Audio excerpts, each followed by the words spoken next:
Alright guys, my name's Jordan Lockerbie and I work here at DASA in Central Australia, Alice Springs. I'm a youth outreach worker, case manager. I work specifically with Indigenous youth up to the age of 25. Hi everyone, my name is Dion Fuamaku. I am a caseworker here at DASA in the methamphetamine outreach team. I work at DASA, the Drug and Alcohol Services Australia, for my wonderful CEO, Carol Taylor. I worked in the residential rehab facility for 2.5 years. Got to understand the culture of this town, the culture of Aboriginal people in the desert mob. Started to see the increase in clients coming through the rehab in the early years of being at DASA, which was much more for ice. The drug, ice or methamphetamine, is pretty much everywhere now here in Alice Springs. I know that it's everywhere in Australia as well.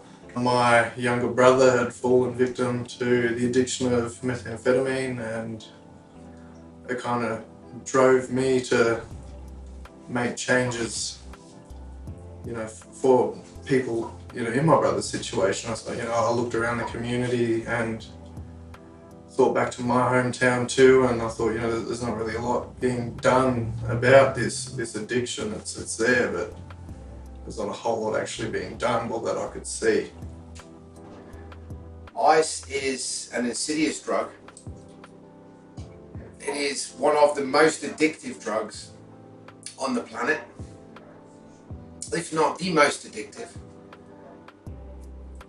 And it is the scourge of our country. What I see every day is people severely disabled by this addiction, families completely unsupported by this addiction, courts not understanding or being open-minded about this addiction. I started using drugs at the age of 13, but predominantly I didn't use meth till late in life. I was 23, and I've basically been battling with that for 26 years. I think a couple of traumas. I lost my parents when I was quite young. I know I served in the Australian Regular Army for 4 years, and when I left I was a bit lost. Became a father, and things become a bit overwhelming, and all of a sudden I was introduced to this drug that made me feel good. I could go and communicate with people and talk to girls and all that sort of stuff, and but little did I know that it would consume a quarter of my life.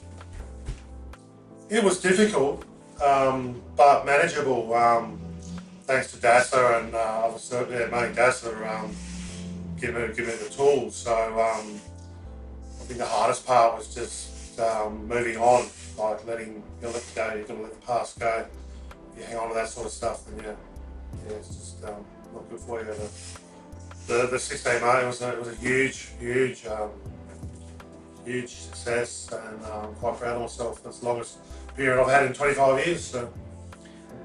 One day, my CEO identified a gap in treatments for this town, that we needed a methamphetamine treatment program. Me and Danny Lloyd, it's a two-man team, but we also work collaboratively with the other services that are under the same umbrella with DASA, and also other services around. I don't think you can be successful without collaboration. It's a big thing of mine personally, with service delivery of any type. How the program works, I think it's looking outside the box is the reason why we get a lot of really good outcomes and make a lot of breakthroughs with people.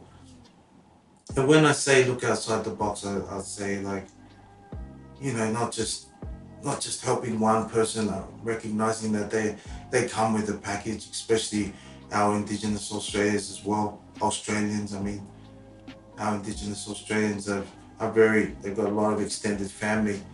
So understanding that, being culturally aware and being open to share, and sometimes it means outside of work hours, which is another blessing working here at DASA. Is our CEO is very supportive and gives us the autonomy to look outside the box.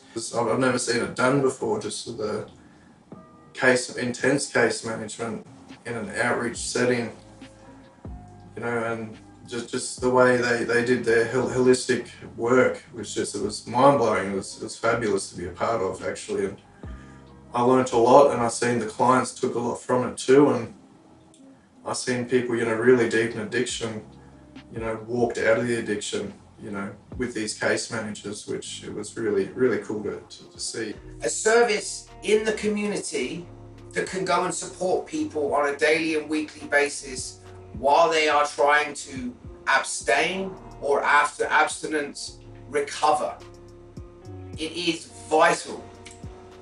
Rehab is fine, but after the 10, 12, 8 weeks, whatever, you still have to walk out of the controlled environment into your own environment where all of the triggers and the temptations are there.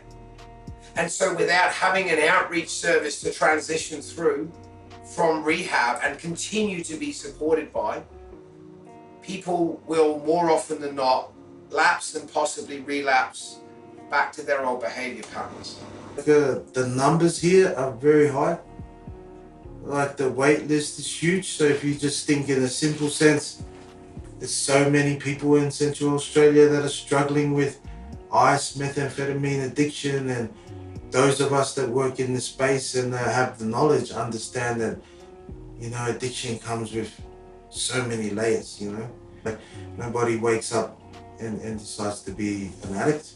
There's so many people with trauma here and everywhere, throughout Australia. So the numbers and the need is very high. The outcomes that are happening with only 2 people, there's only so much we can do.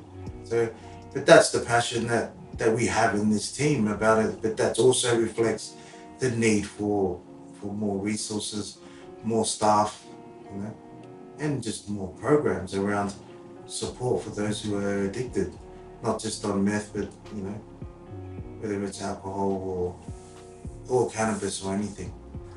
I think the biggest crippling factor in the whole of the NT is just the lack of resource, and the stigma is definitely a big one too. And I've seen a lot of, not taken away from other organisations or workers, but there's still the stigma and the fear of how do we deal with it? How do we help people through this addiction? There's been such light shed on alcohol for so long, and this new drug's just kind of popped up, and I think, the way I like to view addiction is addiction's addiction, habits are habits. So I don't really have that fear, and and I think going back to the remoteness, again, it's just a lack of resources, definitely a lack of funding. Our brothers and sisters across the water in New Zealand and what they are trying to roll out to fight the same drug is working, and it frustrates me that such a forward-thinking country such as Australia would not see the benefits of more open-minded practices with this addiction. I've never encountered anywhere, like I've been in some different states, but I've never encountered a program like the one here with the methamphetamine outreach program. It's been a godsend, through doing the program with DASA and their support. I live in their independent living program, so where I can fend for myself, and it's quite drug-free, alcohol-free, safe environment. The support I get is second to none. It's great. I mean, I wouldn't be where I was without DASA, I don't believe. Yeah. And bearing in mind, obviously, that what we're doing here is just between really 2 of us in this program, what would your message be if you were talking to either the people that fund this program or people that would be interested to see this program grow and even maybe use a similar program interstate? What would your message be as someone that accesses it as a service? Do it. Give it a go. I mean, what have you got to lose? There's people out there that want to stop the cycle, and I think we all deserve a second chance in life to make a change.